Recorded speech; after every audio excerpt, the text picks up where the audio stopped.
Still थोड़ा सा ये सोशल टैबू बन गया है और लोग ना कंफर्ट के नाम पे कुछ भी मांगने लगे हैं, मेरा ऐसा मानना है। क्योंकि आप देखो इंडिया में ना 85% पॉपुलेशन है जो जिसको हम लोग गरीब मान सकते हैं, तो है नहीं है आई डोंट नो, लेकिन जो डेटा बोलता है मैं उसके बारे में बात कर रहा हूँ। तो जो ज़्यादा प्रॉब्लम्स मैं देखता हूँ ना, तो वो मैं देखता हूँ उन्हीं 15% या 10% लोगों के पास ज़्यादा रहती हैं जो अपनी नॉर्मल लाइफ जी रहा है, उसके पास इन सब फालतू चीज़ों के लिए आई गेस टाइम ही नहीं है। जो इस चीज को फालतू मान रहा है ना, हाँ वो स्ट्रेस में आएगा ही नहीं ना। मैंने बताया ना, उसकी Exactly. उसकी सोच वहीं तक है कि ये मेरी बेसिक रिक्वायरमेंट्स जो भी है वो कंप्लीट होनी चाहिए। जैसे जैसे वो आगे ग्रो करेगा तो वैसे सोचो ना, कंपटीशन भी तो है आगे। जो बड़े बड़ी जो शार्क्स बैठे हुए हैं बिजनेस में, वो भी तो उसको खाने के लिए तैयार हैं। जो छोटा सा है वो जो बंदा आप लेबर की बात कर रहे हो, उसकी उसमें इतना नहीं है। तो ये डिपेंड करता है, ये नहीं है कि इससे ये उन्होंने अपना एक, कोई नहीं चाहता कि मैं जाके मेंटल स्ट्रेस लूं और किसी थेरेपिस्ट के पास जाऊं या दूसरे जाने। इतनी ज़्यादा अभी वो नहीं आया कि हम इसको एज अ वो लेके स्टेटस सिंबल लेके चलें कि I am going to a therapist. इतना अभी रोहित, इतनी अभी टाइम आएगा, वो जिस हिसाब से चीज़ें चल रही है वो टाइम आएगा। राइट।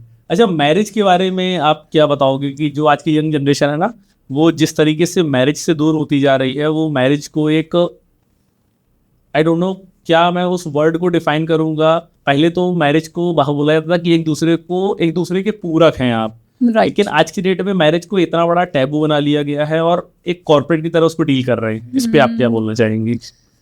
जो आपने बोला कि कॉर्पोरेट की तरह डील कर रहे हैं, सबसे पहले तो जो हमने सोच ही लिया ही।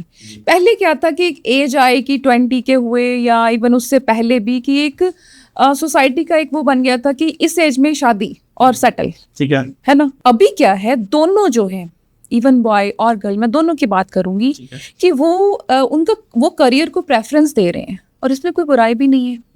फिर जो है आजकल टेंशन इतनी है, और यदि उनके पेरेंट्स वर्किंग है या नहीं है, या आसपास इतनी टॉक्सिटी देख रहे हैं, वो रिलेशनशिप में डिवोर्स देख रहे हैं, डोमेस्टिक वायलेंस देख रहे हैं दोनों तरफ से, not only with women, even for man also. तो वो सारी चीजें, और उनको लगता है कि मुझे अपने इमोशंस, और ठीक है यदि मेरे को अच्छा लगेगा एक स्टेज पर आगे, अभी मेरे करियर का टाइम है।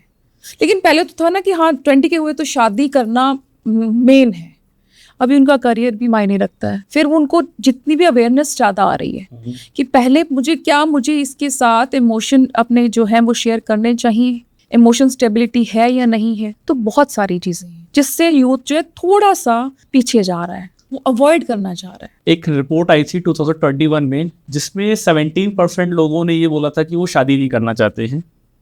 अब सेम रिपोर्ट के जब सर्वे किया गया तो वो 2022 में वो जो नंबर 17% था ना, वो 22% हो गया, 23% हो गया। ऑलमोस्ट 1/4 ऑफ द इंडिया जो शादी नहीं करना चाहता है। इसका मेजर रीजन क्या है? यही है, इमोशनल सिक्योरिटी के लिए हमें शादी चाहिए होती है ना। तो वो दोनों जाने तैयार तो हूँ। यदि एक बंदा है वो जो लेडी का था, पहले एक लड़की का माना जाता कि शादी हुई तो उसकी सारी जो इवन फाइनेंशियल है वो देख कर शादी की जाती है। आजकल दोनों एक लेवल पर है, तो वो लड़की भी अपना करियर देखेगी, और सब कुछ सारी चीज़ें जो मैंने बोला ना, सराउंडिंग में चल रहा है जो, वो बहुत ही ज़्यादा असर डाल रहा है। उनको लग रहा है कि सारी चीज़ें तो टूटते जा रही हैं, इतनी डिवोर्स केसेस हो रही हैं, इतने सारे मतलब आप हरासमेंट के केसेस हो रहे हैं, इमोशनल हरासमेंट जिसे बोलते हैं। तो ये सारी चीज़ें, और क्यों मैं अपने इमोशन वेस्ट करूं?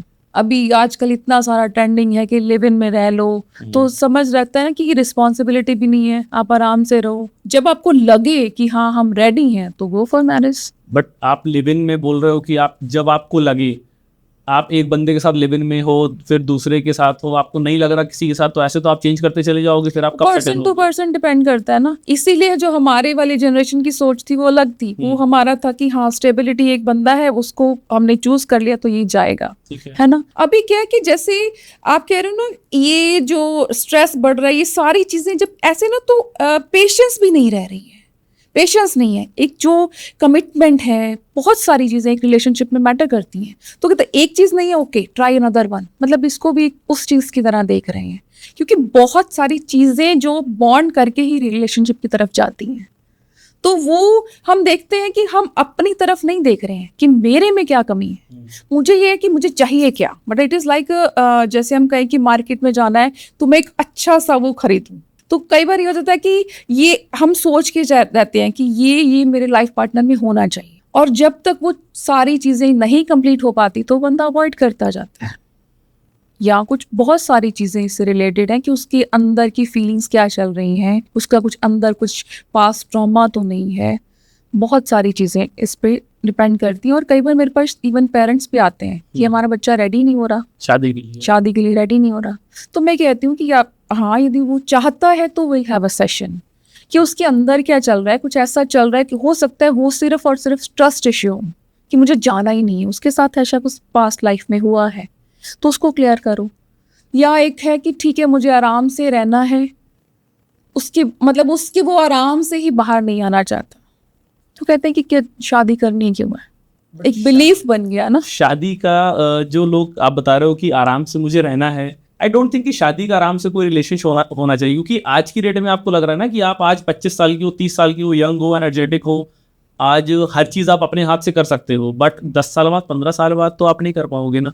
10 साल बाद आप नहीं कर पाओगे तो आपको एक काम करने के लिए नहीं चाहिए, कंपेनियन चाहिए। नहीं, तो वो इमोशनल सिक्योरिटी जब तक उस बंदे को नहीं मिलेगी तब तक वो इसमें नहीं आएगा, क्योंकि उसकी सराउंडिंग में उसने ऐसा देखा हुआ है।